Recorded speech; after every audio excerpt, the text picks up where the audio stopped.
மூவிருமுகங்கள் போற்றி முகம் பொழிகருணை போற்றி யாவரும் துதிக்க நின்ற ஈராறு தோள்கள் போற்றி காஞ்சி மாவடி வைகும் செவ்வேல் மலரடி போற்றி அண்ணான் சேவலும் மயிலும் போற்றி திருக்கைவேல் போற்றி போற்றி.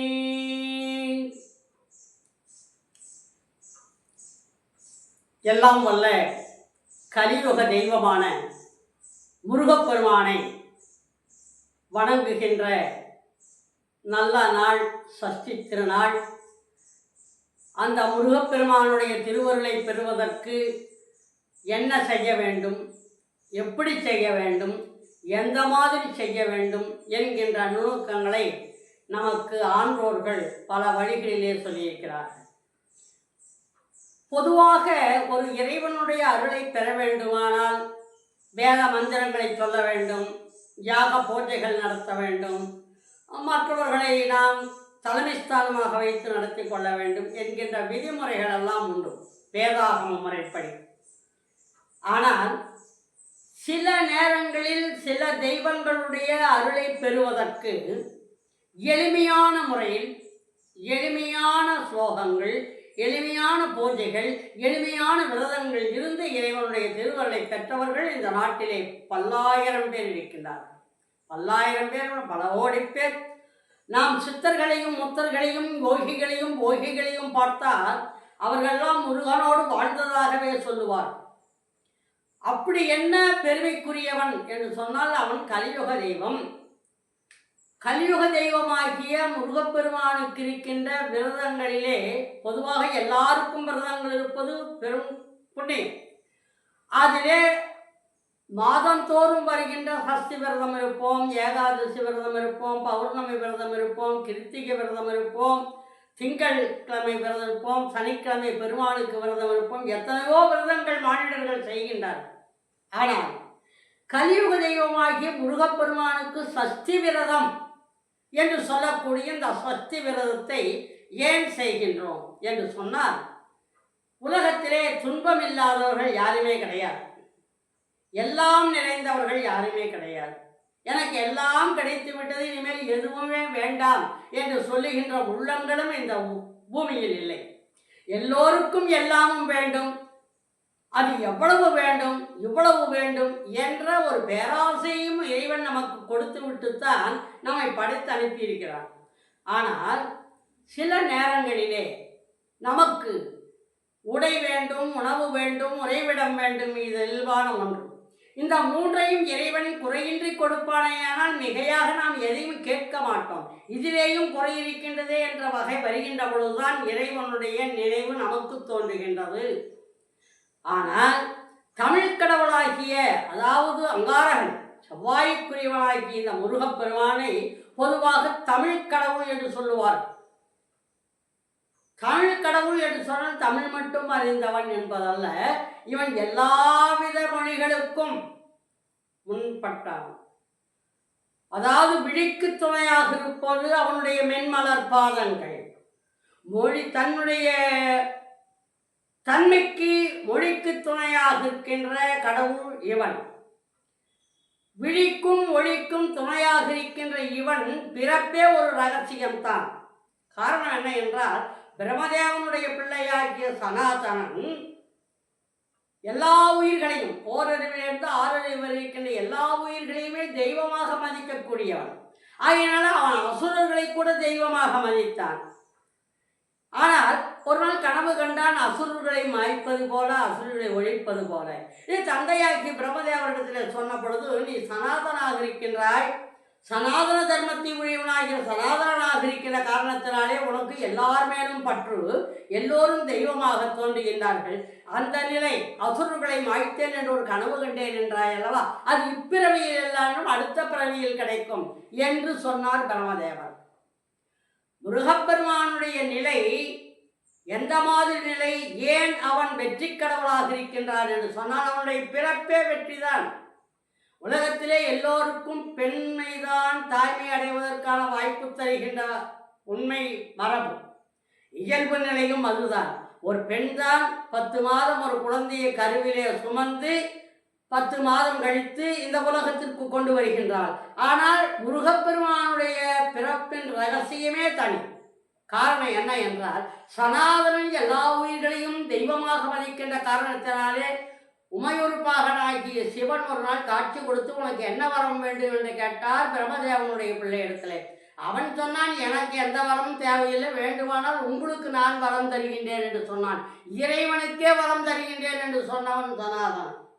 ஆயினால் அவனுடைய அவன் ஆசையில்லா தன்மையை மெச்சிய சிவன் இப்படிப்பட்ட ஒரு ஆசையற்ற ஒரு மகனை, அன்பு நிலை மகனை, ஒழுக்கமான மகனை, ஞானமுள்ள மகனை நான் மகனாக பெற வேண்டும் என்று சிவபெருமான் கேட்டுக்கொண்டார். இதுதான் முருகப்பெருமானுடைய ரகசியம். சிவனே உன்னை நான் மகனாக பெற வேண்டும் என்று கேட்டார். உடனே பார்வதி இருந்தால், தாயாகி பார்வதி கேட்டால், உலகத்தில் எங்கேனும் ஆண்கள் மகவை பெற்றது உண்டா? மகவை பெறுகின்ற பாக்கியமுடையவர்களை பெண்கள் தானே. நான் பக்கத்தில் இருக்க இவர் உங்களுக்கு மகனாக பிறக்கின்றேன் என்று சொன்னவன சரி என்று சொல்லுகின்றீர்களே, எப்படி என்று கேட்டான். அதனுடைய ரகசியத்தையும் சிவபெருமான் சொல்கின்றான். அதாவது பஸ்மாசுரனை வதை செய்த காலத்து நான் சில காலம் உன்னை விட்டு ஒதுங்கி இருந்தேன் அல்லவா? அந்த சமயத்தில் நீ என்னை காணாத சோகத்தில் உருகி நின்ற பொழுது தண்ணீராக, கண்ணீர் பெருவெள்ளமாக ஒரு பொய்கை தோன்றியதல்லவா? அதுதான் சரவண பொய்கை. நீ சரவண பொய்கையாவாய், நான் மகனை பெற்று அங்கு விடுவேன் என்றான். அதன்படி சிவபெருமானுடைய நெற்றிக்கண்ணிலே இருந்து 6 தீப்பொறிகள் பொறிந்து அந்த 6 தீப்பொறிகளும் சரவண பொய்கை போய் அடைந்தது. இங்கே தாயும் சங்கமமாகிவிட்டாள். இதுதான் முருகப்பெருமானுடைய பிறப்பின் ரகசியம். 2 பேரும் சங்கமமாகி மகவு என்பதை முருகப்பெருமானை பெற்ற தீக்கணங்களாக 6 தீப்பொறிகளாக சரவண பொய்கை அடைந்த பொழுது சரவண பொய்கை அதை ஏற்றுக்கொண்டதனால் தாயும் தந்தையுமாக ஏற்றுக்கொண்டதுதான் முருகப்பெருமானுடைய பிறப்பின் ரகசியம். அப்படி பிறப்பின் ரகசியமாக இருக்கின்ற இவன் முருகன் பெயர் சூட்டினான். என்ன காரணம் என்றால், முருகப்பெருமான் எளிமையான தெய்வம், எல்லோருக்கும் காட்சி கொடுப்பவன், யாரையும் வதை செய்யாதவன், வதை செய்தவனையே கூட எளிமை நிலையில் ஏற்றுக்கொண்டவன். ஆகையினாலே அவனுடைய நாமத்திலேயே முருகன் என்றால் அழகன் என்று பெயர். அதாவது சஷ்டி விரதம் இருந்து ஒரு பழமொழி உண்டு, சட்டியில் இருந்தால்தானே அகப்பையில் வரும் என்பார்கள். சட்டியில் இருந்தால்தானே அகப்பையில் வரும். பொருள் வெளிப்படையாக சொன்னால், பாத்திரத்தில் சாப்பாடு இருந்து உள்ள அகப்பை விட்டு எடுத்தால்தானே, சாப்பாடு இருந்தால் தானே அகப்பைக்கு சாப்பாடு கிடைக்கும். இது கிராம பழமொழி. வெளி உலகம் பேசிக்கொள்கின்ற பழமொழி. சட்டியில் இருந்தால் அகப்பையில் வரும். இது என்ன பொருள்? சட்டியில் இருந்தால் அகப்பை போட்டு எடுக்கின்ற பொழுது அன்னத்தை எடுக்கலாம் என்பது வெளிப்பட பொருள். ஆனால் இதனுடைய உட்பொருள் ரகசியம் என்னவென்றால், சஷ்டியில் இருந்தால் அகப்பையில் வரும். சஷ்டியில் இருந்தால் அகப்பையில் வரும். சஷ்டியில் விரதம் இருந்தால் அகப்பையாகிய கருப்பையில் ஒரு கரு உருவாகும். இதுதான் சஷ்டி விரதத்தினுடைய மாட்சிமை. குழந்தை பேர் வேண்டுகின்றவர்கள் அழகான பிள்ளை வேண்டும், ஞானமுள்ள பிள்ளை வேண்டும், ஒழுக்கமான பிள்ளை வேண்டும், தர்மம் நிறைந்த பிள்ளை வேண்டும், தர்மத்தை செய்கின்ற பிள்ளையாக வேண்டும் என்று யார் ஒருவர் விரும்புகின்றார்களோ அவர்கள் சஷ்டி விரதம் இருந்தால் இப்படிப்பட்ட முருகனை போல ஞான குழந்தை தனக்கும் கிடைக்கும் என்பது. சஷ்டியில் இருந்தால் விரதம் இருந்தால் அகப்பையில், அகப்பை என்பது உள்ளே இருக்கின்ற கருப்பை, அந்த கருப்பையில் கரு தோன்றும் என்பதனால்தான் குழந்தை பேருக்காகவே சஷ்டி விரதம் இருப்பவர்கள். சஷ்டியில் இருந்தால் அகப்பையில் வரும், சஷ்டியில் இருந்தால் அகப்பையில் வரும். இதுதான் பிறப்பின் ரகசியம். இவனோடு உண்மை தத்துவம் என்ன என்றால், 6 என்கின்ற எண்ணுக்கு சிறப்புடையவன் முருகப்பெருமான். ஏனென்று கேட்டால், அவன் 6 முகன். சிவபெருமான் நெற்றிக்கண்ணிலே தோன்றிய தீப்பொறிகள் 6. அந்த தீப்பொறிகள் 6 சரவண பொய்கையில் வந்த பொழுது 6 குழந்தைகளாக இருந்தது. அந்த 6 குழந்தைகளை சரவண பொய்கள் வளர்த்தவர்கள் கார்த்திகை பெண்டிர் ஆகிய 6. இந்த 6 குழந்தைகளையும் தன் ஒரு சேர இணைக்கின்ற பாக்கியம் பார்வதி தேவிக்கு இருந்தது. காந்தமடைய திருக்கரத்தால் இணைத்த பொழுது 6 முகங்கள் கொண்ட ஒரு குழந்தையாக கந்தனானான். 6 முகம் கொண்டதால் அருவன், முருகப்பெருமானாக தோன்றியதால் அழகன், சரவணை பொய்கை அடைந்ததால் அவன் சரவணன், கார்த்திகை பெண்ணினால் வளர்க்கப்பட்டதால் கார்த்திகேயன், 6 முகங்களுடையதால் ஆறுமுகன், தேவியினுடைய திருக்கரத்தால் அவன் ஒன்று சேர்ந்ததால் கந்தன், காந்த கரம் குவித்ததால் ஒன்று சேர்ந்ததால் கந்தன். இப்படி பல்வேறு நாமங்களுக்குரியவனாகி இவனுடைய நாமத்தை சொல்லுகின்ற பொழுது இந்த விரதம் இருக்கின்றோம். பொதுவாக வளர்பிறையில் ஒரு சஷ்டி வரும், தேய்பிறையில் ஒரு சஷ்டி, மாதம் 2 சஷ்டி. நாம் எந்த சஷ்டியில் வேண்டுமானாலும் இருக்கலாம். ஏனென்று கேட்டால் நாளும் கோலும் நலிந்தோர்க்கில்லை. நன்மை அடைய வேண்டுமானால் தீமை அடைய வேண்டுமானால் நாளும் கோலும் நலிந்தவர்களுக்கில்லை. துன்பப்படுகின்றவர்களுக்கு நாளென் செய்யும் கோல் என் செய்யும். நம்ம கிரகம் தெரியல, அது இதுங்கோ. நாள் என் செய்யும் கோல் என் செய்யும், நாளும் கிழமை நலிந்தோர்க்கில்லை. எனவே வளர்பிறையில் சஷ்டி விரதம் இருப்பவர்கள் வாழ்வின் வளர்ச்சி அடைவார்கள். தேய்பிறை சஷ்டியில் விரதம் இருப்பவர்கள் நம்முடைய குறைகள் தேய்ந்து கொண்டே போக வேண்டும் என்பதற்காக தேய்பிறை சஷ்டி. வாழ்க்கையில் முன்னேற்றம் வேண்டும் என்றிருப்பவர்கள் வளர்பிறை சஷ்டி. வாழ்க்கையில் நம்முடைய குறைகள் நீங்க வேண்டும் என்றால் குறைகள் கொஞ்சம் கொஞ்சமாக தேர்ந்து போகணும் அப்படின்னு சொன்னால் நோய் குறைதல், துன்பம் குறைதல், வறட்சி குறைதல், நம்முடைய பிரச்சனைகள் குறைதல், இது போன்ற நிலைகள் வருகின்ற பொழுது நாம் குறையாக இருப்பதற்கு தேய்பிறை சஷ்டியில் இருக்கலாம். பெரும்பாலும் தேய்பிறை சஷ்டியில் யாரும் இருக்க மாட்டார்கள். நாம் உணவு சுருக்கம், மருந்து சுருக்கம், உடல்நிலை மனநிலை கருதி போவது. அப்படி ஒரு சில பேர் விரும்பி இருக்கின்றார்கள் என்றால் உண்மை நிலையை ரகசியம் தெரிந்தவர்கள் மட்டுமே இருப்பார்கள். வளர்ச்சி காண்கின்ற ஒவ்வொருவரும் வாழ்க்கையில் நல்ல வாழ்க்கை, பதவி, படிப்பு, ஒழுக்கம், திருமணம், நல்ல குழந்தைகள், நமக்கு செல்வம், இவை பெருக வேண்டுமானால் வளர்பிறை சஷ்டியில் நாம் விரதம் இருப்பது முறை. 12 மாதங்களில் சஷ்டி வரும், இல்லை என்பதல்ல. ஆனால் ஐப்பசி சஷ்டிக்கு என்ன அப்படி ஒரு பெருமை? ஐப்பசி சஷ்டி தான் மிக மிகச் சிறப்புடையது. ஐப்பசியில் வருகின்ற அமாவாசைக்கு மறுநாள் பிரதமை திதியிலே இருந்து நாம் 6 நாள் விரதம் இருந்து சஷ்டி விரதத்தை செய்கின்ற பொழுது நமக்கு எந்த விதமான தீய எண்ணங்களும் தோன்றாமல் அக வடிவில் அவனையே நினைத்து இருந்தால் சிறப்பு. ஆனால் நீ எந்த விதமான மந்திரங்களை சொல்ல வேண்டிய அவசியமில்லை. எல்லா தெய்வங்களும் நம்மிடத்திலே வரும். முருகா, மூ என்றால் முகுந்தனாகிய திருமாலை குறிக்கும், ரூ என்றால் ருத்ரனாகிய சிவபெருமானை குறிக்கும், க என்றால் கமலாசனவதியாக இருக்கின்ற பிரம்மதேவனை குறிக்கும். பிரம்மதேவனுக்கு கலைமகள் சொந்தம், திருமாலுக்கு திருமகள் சொந்தம், சிவபெருமானுக்கு மலைமகள் சொந்தம். இந்த முப்பெரும் தெய்வங்களை முருகா என்று ஒரு சொல்லை சொல்லுகின்ற பொழுது இந்த முப்பெரும் தெய்வங்கள் நம் முன்னால் வருகின்றது. 3 தெய்வங்களும் முன்னால் வருகின்ற தத்தம் மனைவியர் முன்னர் வருகின்றார்கள். அவருடைய செல்வம் பின்னால் வருகின்றது. நன்றாக கவனிக்க வேண்டும்.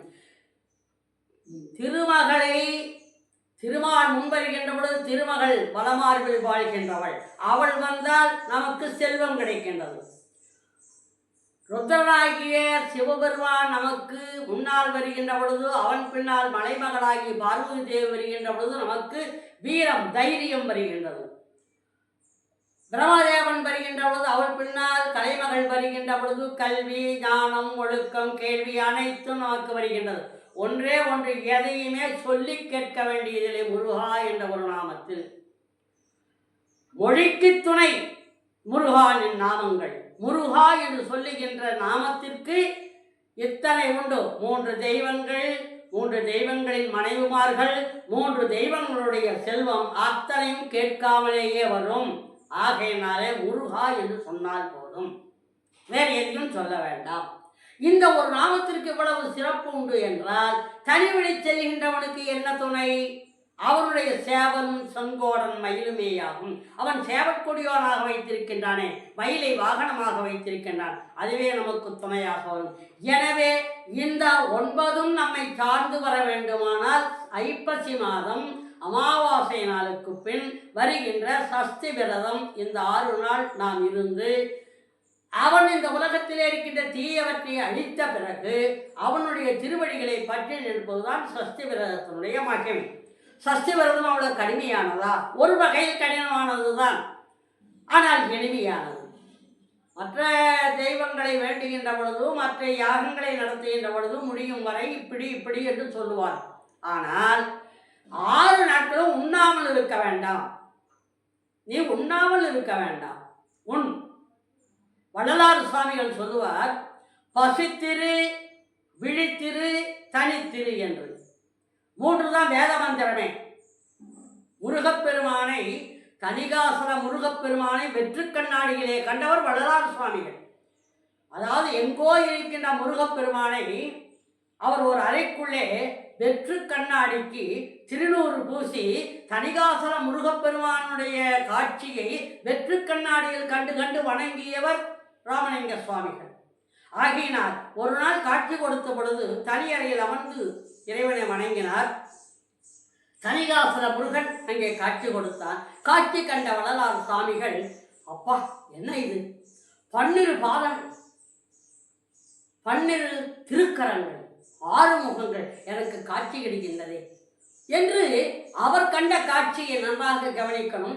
முருகப்பெருமான் தனக்கு கொடுத்த காட்சியை எல்லோரும் பார்க்க வேண்டும் என்று வள்ளலார் சுவாமிகள் நினைத்தார். ஆகையினாலே வெளியில் ஓடி வந்து வெளியில் செல்லுகின்ற மக்களை எல்லாம் அழைத்தார். வந்து பாருங்கள், வந்து பாருங்கள், தணிகாசல முருகன் இருக்கின்றான், தணிகாசல முருகன் இருக்கின்றான், வந்து பாருங்கள் என்று வேகமாக அழைத்தார். எல்லோரும் வேகமாக வந்து பார்த்த பொழுது வள்ளலார் சுவாமிகளுக்கு அந்த முருகப்பெருமான் காட்சி கொடுத்தார். அவருக்கு கொடுத்த காட்சி எல்லாருக்கும் கிடைக்கும் என்பதை தெரிந்தாமல் இவர் என்ன பண்ணார்னா எல்லாத்தையும் கூப்பிட்டு வந்துட்டார். எல்லாரும் நின்று கொண்டிருந்தோம். எங்கே தெரியலையே, ஒன்றும் தெரியலையே, வெற்று கண்ணாடி தானே இருக்குது, முகம் பார்க்குற கண்ணாடி தானே, இதில் எப்படி எங்கே இருக்கா முருகப்பெருமான் என்று கேட்டார்கள் மக்கள். அப்பொழுது உருகி எழுதார், முருகப்பெருமானை நினைத்து உருகி எழுதார் வள்ளலார் சுவாமிகள். பன்னேறு மொழியடியார் பரம்பி வாழ்த்தும் நின்கடிகள் கண்ணேறுபடும் என்றோ காட்டென்றால் கனவிலேனும் காட்டுகிறாய். அழுதார் வள்ளலார் சுவாமிகள். எல்லாத்தையும் பார்த்துக்கிட்டு இருந்தானே கூட்டி வந்தேன் முருகா, உன்னுடைய திருக்காட்சி எல்லோரும் பார்க்கத்தானே நான் அழைத்து வந்தேன், நீ ஏன் இப்படி செய்தார்? பன்னேறு மொழியடியார் பரவி வாழ்த்தும் திருவடிகள் கண்ணேறு படமென்றோ கனவிலேனும் காட்டென்றால் காட்டுகிறாய். ஒரு தடவை காட்டலாம் அல்ல, ஒருவேளை 2வது முறை காட்டினால் உனக்கு திருஷ்டிப்பட்டு விடும் என்று காட்டாமல் இருக்கின்றாயோ? பன்னேறு மொழியடியார் பரவி வாழ்த்தும் நின் பாத மலர் கண்ணேறு படுமென்றோ கனவிலேனும் காட்டென்றால் காட்டுகிறார் என்று முருகப்பெருமானுடைய திருவடியை பற்றி நின்று மற்றவருக்காக எழுதுவர் வள்ளலார் சுவாமிகள். ஏன் காட்சி தரவில்லை என்றால் எளிமையும் ஞானமும் கொண்டவர் வள்ளலார். ஆகையினால் அவருக்கு எளிமையாக காட்சி கொடுத்தார். 6 என்ற எண்ணுக்கு அதிபதியானவன் இவன், கந்தனானவன், முருகனானவன், 6 முகமாக நின்று இந்த உலகத்தை அகிலத்தை காக்கின்ற கலியுக தெய்வமானவன், யோகியின் உள்ளத்திலே குடியிருப்பவன், அந்த சஷ்டி விரதத்துக்குரியவன் இவன் என்று சொன்னால் இவன் அருளை பெறுவதற்காகவே. அதாவது சூரசம்ஹார நாளிலேயே முருகப்பெருமான் விரதமிருந்து சூரனை வென்றதாக வரலாறு உண்டு, கந்தபுராணம் சொல்லும். அதனால்தான் கந்தபுராண ஆசிரியராக கச்சியப்ப சிவாச்சாரியார் முருகப்பெருமானை வாழ்த்துகின்ற பொழுது, மூவிரு முகங்கள் போற்றி முகமொழி கருணை போற்றி யாவரும் துதிக்கின்ற 6 தோள்கள் போற்றி காஞ்சி மாவடி வைகும் செவ்வேல் மலரடி போற்றி அண்ணான் சேவலும் மயிலும் போற்றி திரு கைவேல் போற்றி போற்றி 2 போற்றி சொன்னார். அவன் கைவேல், அவனுடைய கையிலே இருக்கின்ற வேலுக்கு பெருமை, அவனுடைய கண்களுக்கு பெருமை, அவனுடைய உருவத்திற்கு பெருமை, அவனுடைய பாதத்திற்கு பெருமை. அதனால்தான் எளிமையான தெய்வத்தை எளிமையான முறையில் வரம் பெறுவதற்காகத்தான் சஷ்டி விரதம். கடினமான விரதமா? அன்னம் உண்ணாதே. அதான் வள்ளலார் சுவாமி பசித்திரு, பசி வரும், பசி வருகின்ற பொழுதும் முழுமையும் உண்ணாதே. அதாவது ஒரு வகையில் ஒரு 4 பழம் சாப்பிட்டால் பசி அடங்கும்னு சொல்லி 2 பழத்தோடு நிறுத்திக்கொள். பசி அடங்கிய மாதிரியும் இருக்கணும், பசி இருக்கிற மாதிரியும் இருக்கணும்னார் வள்ளலார். பசித்திரு, விழித்திரு, தூங்காம முழிச்சிட்டு நீ விரதமெல்லாம் இருக்காதே, விழித்திரு. அதாவது நீ உறங்கினாலும் கண்கள் உறங்கினாலும் மனம் உறங்காமல் நீ எதை நினைத்து விரதம் இருக்கின்றாய் அந்த தெய்வத்தை நினைத்து கொண்டொரு விழித்திரு. உன் மனம் விழித்திருக்க வேண்டும். தனித்திரு. எல்லாரும் முருகப்பெருமானை இப்போ சஷ்டி விரதம் இருக்கிறப்போ தனிமையில் உட்கார்ந்து நாம் தனிச்சு உட்கார்ந்து முருகா முருகா முருகான்னு கந்தர் சஷ்டி கவசம் படிச்சுட்டு இருக்க முடியுமா? பணிக்கு செல்பவர்கள் இருப்பார்கள், கல்வி நிலையங்களுக்கு செல்பவர்கள் இருப்பார்கள், மற்ற தொழிலுக்கு செல்பவர்கள் இருப்பார்கள், மற்ற வேலைகளுக்கு செல்பவர்கள். இவர்கள் எப்படி தனித்திருந்து முருகப்பெருமானை நினைக்க முடியும் என்றார். தனித்திரு. உன்னுடைய செயல்பாட்டுக்கு இருக்கட்டும். உன்னுடைய கண்கள் உலகத்தை பார்க்கட்டும். உன்னுடைய கண்கள் எதை நோக்கி செல்ல வேண்டுமோ அந்த வழி நோக்கி செல்லட்டும். உன் காதுகள் எதை நோக்கி கேட்க வேண்டுமோ எதை கேட்க வேண்டுமோ கேட்கட்டும். உன்னுடைய மூக்கு எந்த நுகர்ச்சியை நுகர வேண்டும் என்று நினைக்கிறதோ நுகரட்டும். உன்னுடைய வாய் பசித்திரு, விழித்திரு, தனித்திரு என்று சொன்ன வரலாறின் வேத மந்திரத்துக்கு உட்பட உண்டும் உண்ணாமலும் இருக்கின்ற வாய் உன்னால் முருகநாமத்தை சொல்ல முடியவில்லை என்றாலும் நீ வெளியில் போகிற பொழுது முருகா முருகா என்று சொல்லி கொண்டு போனால் நீ எதற்கு வந்திருக்கிறாய் என்று தெரியாது. ஏனென்றால் சில பேர் எல்லாருக்கும் எல்லாவற்றையும் தெய்வத்தின் பெயரையே சொல்லுவார்கள். அப்படி சொல்லுகின்ற பொழுது இந்த உலகம் என்ன நினைக்கும் என்றால் இவன் ஏதோ நினைக்கின்றான், இவன் ஏதோ உளறுகின்றான் என்று தான் பேசும். ஆகையினாலே வெளிப்பட காட்டிக்கொள்ளாதே. தனித்திரு. உள்ளத்தால் தனித்திரு. முழுதும் உண்டால் பசி அடங்கும், அரை உணவு உண். விழித்திரு. நீ தூங்கு, ஆனால் மனம் தூங்கக்கூடாது. நீ தனித்திரு. உலகத்தில் இருக்கின்ற அத்தனை பேரோடும் நீ உலா செல்லலாம், ஆனால் உள்ளத்தால் மட்டும் நீ தனித்திருக்க வேண்டும் என்கின்ற ஒரு முழு விரதத்தை கொடுப்பது சஷ்டி விரதம். ஆகையினாலே அன்னத்தை உண்ணவில்லை என்றாலும் கூட இந்த நாட்களிலே நீரை பருகி, அதாவது ஞானிகள் நீரை பருகினார்கள், காற்றைத்தான் சுவாசித்தார்கள். அந்த காலகட்டங்களிலே தவம் இருந்தவர்கள் தன்னை சுற்றி புற்று வளர்ந்தாலும் கூட தெரியாது, மரம் வளர்ந்தாலும் தெரியாது, செடிகள் இடைத்தாலும் தெரியாது. அந்த மாதிரி கொடிய விரதங்களெல்லாம் இல்லை சஷ்டி விரதம். நம்முடைய வாழ்க்கையில் எளிமையாக இல்லறத்திலே இருந்து கொண்டு இல்லறத்தை துறந்து செய்கின்ற வேதங்கள் உண்டு, இல்லறத்தை துறந்து செய்கின்ற விரதங்கள் உண்டு, இல்லறத்தை துறந்து நின்று செய்கின்ற பூஜைகள் உண்டு. ஆனால் இல்லறத்திலேயே இருந்து கொண்டு எளிமையாக இனிமையாக விரதம் இருக்கின்ற ஒரு பெருமை சஷ்டி விரதம். நீர் பருகலாம், பழங்கள் உண்ணலாம், முழுமையாக அல்ல, அரை உணவுதான். இவற்றை நாம் அன்னத்தை பின்னம் செய். அன்னத்தை முழுமையாக உண்ணாது அன்னமாக இருக்கின்ற, அதாவது தானியங்களில் நுணுக்கப்பட்ட பொருள்களாக நாம் உண்டு கொள்ளலாம். இந்த 6 நாட்களும் விரதம் இருக்கின்ற பொழுது நாம் முருகப்பெருமானுடைய காவல் நமக்கு வேண்டும். அதுதான் கந்தர் சஷ்டி கவசம். காக்க காக்க கனகவேல் காக்க. நாம் யாரையும் காப்பாற்ற என்பல்ல, கனகவேல் காத்துக் கொள்வார். நோக்க நோக்க நொதியில் நோக்க. பார்க்க பார்க்க என்ன போகும், பாவம் பொடிபடும்னா. முருகப்பெருமானுடைய பெயரை சொல்ல சொல்ல அவன் உருவத்தை பார்க்க பார்க்க பாவங்கள் பொடிபடும். காக்க காக்க கதிர்வேல் காக்கும், கனகவேல் காக்கும், எல்லாவற்றுக்கும் அவன் துணையாக இருப்பான். இப்படி சூரசம்ஹாரம் செய்கின்ற வரை நாம் 6 நாட்களும் முருகப்பெருமானை நினைத்து அவருடைய இல்லங்களிலேயே தனித்திருந்து நாம் விரதம் இருக்கலாம். நாம் வெளியில் சென்று தனித்திருந்தெல்லாம் செய்ய முடியாது என்றால் உள்ளத்தால் தனித்திருந்து இந்த விரதத்தை செய்ய வேண்டும். 6 நாட்களும் பெருமானாக இருக்கின்ற முருகப்பெருமான், மூ என்றால் முகந்தன், ரூ என்றால் ருத்ரன், கா என்றான் கமலாதிபதியாகிய பிரமதேவன், மும்மூர்த்திகளும் நம் முன்னாலே நிற்பார்கள்.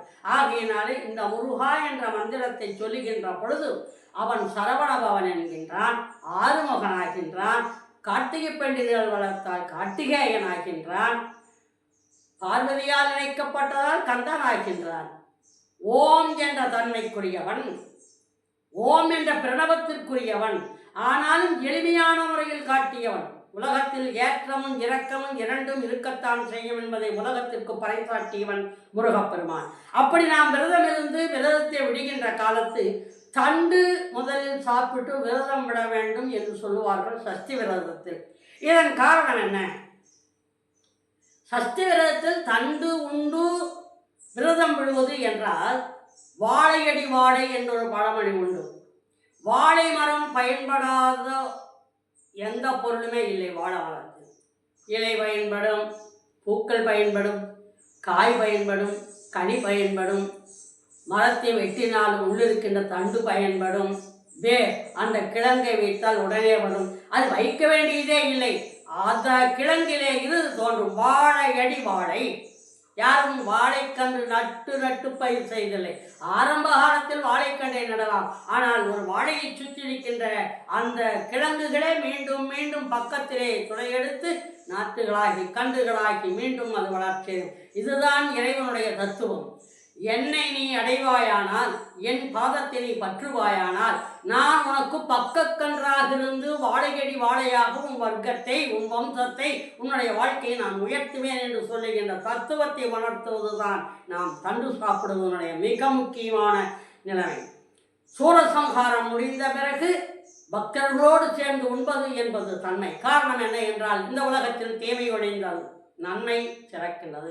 தீமை ஒழிந்தது என்றாலும் கிட்டத்தட்ட எல்லா அவதார புருஷர்களும் அசுரர்களை வெல்வதற்காக வந்தவர்கள், அசுரர்களை கொள்வதற்காக வந்தவர்கள் தான்.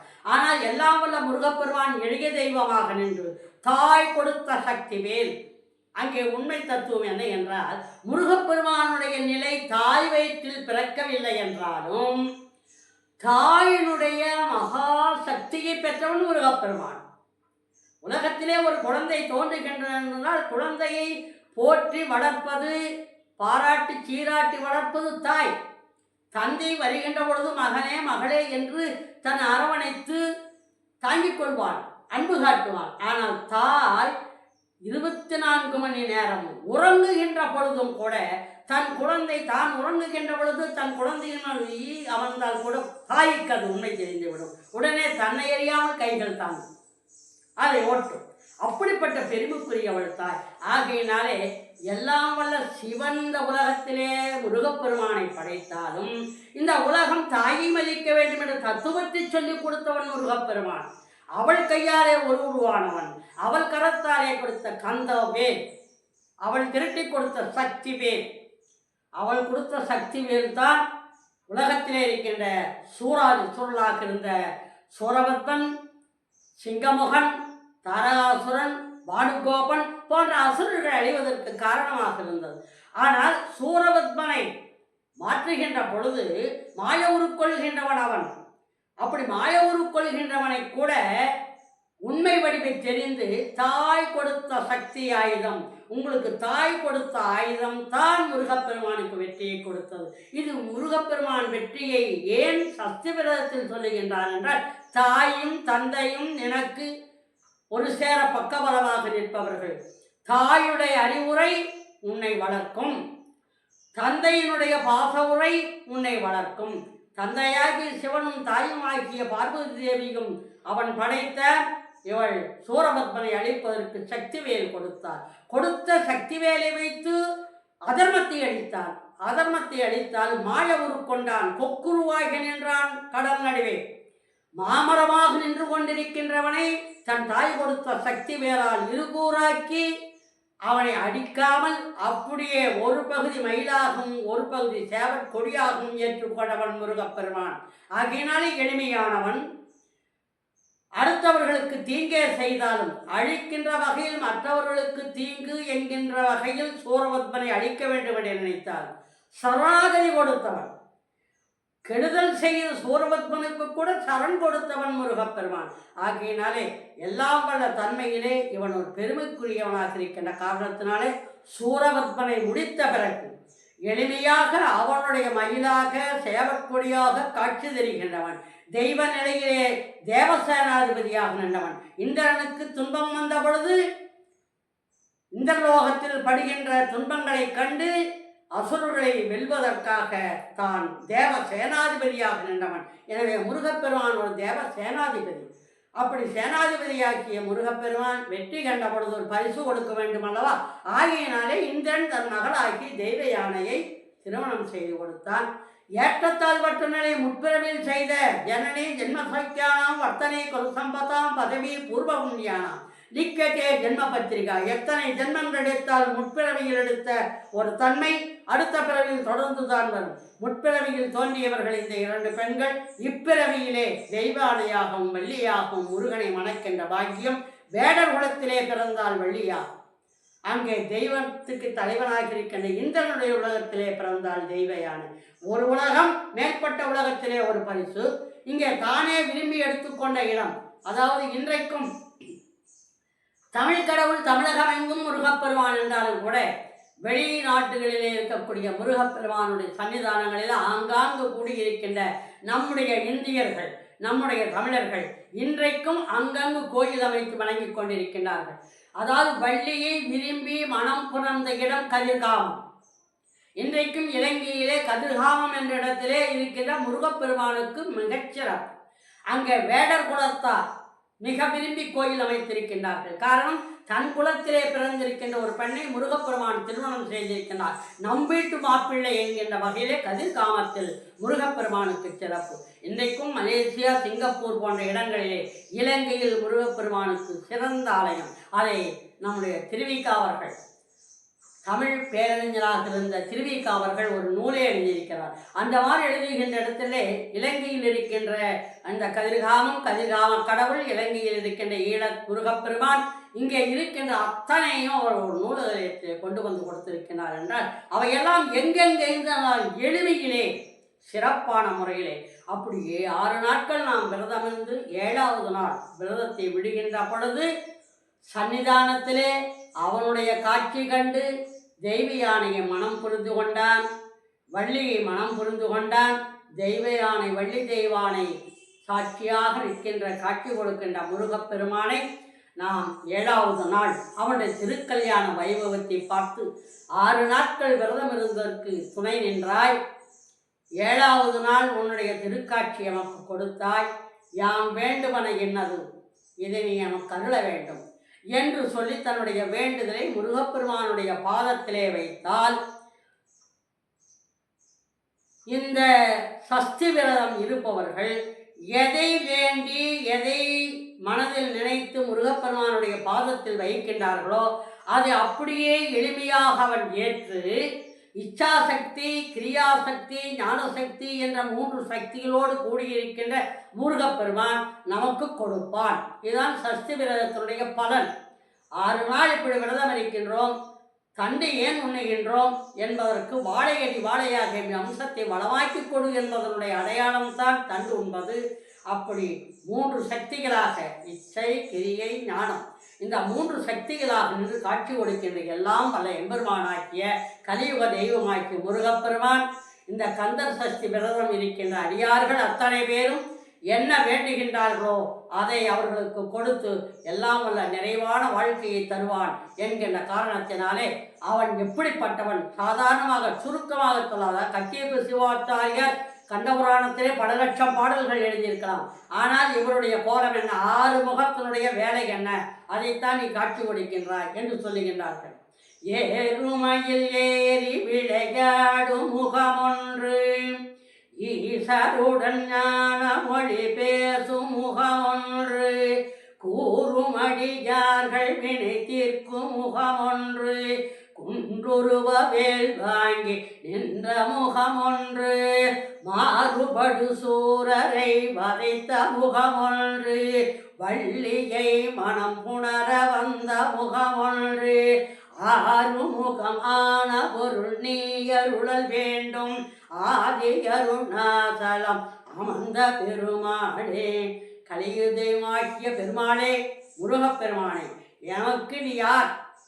ஏறுமையில் ஏறி விளையாடும் முகமொன்று, ஈசருடன் ஞானமொழி பேசும் முகமொன்று, ஓம் என்ற பிரணவ மந்திரத்திற்கு விளக்கம் சொல்லாது நிற்கின்ற பிரம்மதேவனை சிறையில் அடைத்து ஓம் என்ற பிரணவத்தின் தத்துவ பொருளை தந்தைக்கு உபதேசம் செய்தான் முருகப்பெருமான். அதனாலே ஈசருடன் ஞானமொழி பேசும் முகமொன்று, கூறுமடியார்கள் வினை தீர்க்கும் முகமொன்று. சஷ்டி விரதம் இருந்து அடியார்கள் உன்னை என்ன வேண்டி கேட்கின்றார்களோ அவற்றையெல்லாம் நீ தர வேண்டும். கூறும் அடியார்கள் வினை தீர்க்கும் முகமொன்று குன்றுருவவேல் தாங்கி நின்ற முகமொன்று. தாரகாசுரனை வதைப்பதற்கு கிரபந்தகிரி தோன்றியவன். அது மட்டுமல்ல, மாறுபடு சூரரை வதைத்த முகமொன்று. யாரெல்லாம் மாய வடிவெடுத்தெடுத்து மாறி மாறி நின்றார்களோ அந்த அசுரரை, அதனாலே மாறுபடு சூரரை வதைத்த முகமொன்று வள்ளிகை மனம் புணர வந்த முகமொன்று. வள்ளியை மனம் புணர வந்த முகமொன்று. ஏழ்மையான வேட்டுவ குலத்திலே பிறந்து ஒரு வேடிக்கையாக இருக்கக்கூடிய திணைப்புணம் காக்கின்ற ஒரு பெண்ணை விரும்பி திருமணம் செய்து கொண்ட முருகப்பெருமான் என்கின்ற ஒரு தத்துவம் என்ன என்றால், ஏழ்மை, எளிமை, ஏற்றம், பெருமை இவற்றையெல்லாம் பாராதவன் முருகப்பெருமான். அந்த வகையிலே வள்ளியை மனம் புணர வந்த முகம் ஒன்று. நீ யார்? ஆறுமுகமான பொருள் நீ அருளல் வேண்டும் ஆதி அருணாச்சலம் அமர்ந்த பெருமானே. ஆறுமுகமாக நின்று ஆறு தன்மைகளை செய்தவன் இந்த உலகத்தில். ஆகியனாலே அடியாராகிய நான் இந்த சஷ்டி விரதமிருந்து உன்னுடைய திருவடிகள் சமர்ப்பிக்கின்ற இந்த வேண்டுதலை நீ நிறைவேற்றி தர வேண்டும். பொதுவாக திருமணம் ஆகாதவர்கள், குழந்தை பேர் இல்லாதவர்கள், கல்வி ஞானம் பெற வேண்டும் என விரும்புபவர்கள் சஷ்டி விரதம் இருப்பார்கள். அந்த வகையிலே அவர்களுக்கு எந்த குறையும் இன்றி எல்லாம் வல்ல நல்லவர்களை நீ காட்ட வேண்டும் என்று சொல்லி கலியுக தெய்வமாக இருக்கின்ற முருகப்பெருமானை சஷ்டி விரதம் இருந்து அடியார்களாக இருந்து வேண்டுகின்ற அடியார்களோடு அடியாராக நாமும் இருந்து எல்லாம் வல்ல முருகப்பெருமான் அவர்களுக்கு நல்ல அருள் காட்ட வேண்டும் என்று அவர்கள் சார்பாக நான் என் உள்ள கிடக்கையை உன்னுடைய பாதத்தில் வைத்து மூவிரு முகங்களாக இருக்கின்ற உன்னிடத்தில் முகம்பொடி கருணையாக இருக்கின்ற உன்னிடத்திலே காஞ்சி மாவடு வைக்கும் செவ்வேளாக இருக்கின்ற உன்னிடத்திலே கருணையாக இருக்கின்ற உன்னிடத்திலே போற்றி போற்றி நான் வணங்கி கேட்டுக்கொள்கிறேன்.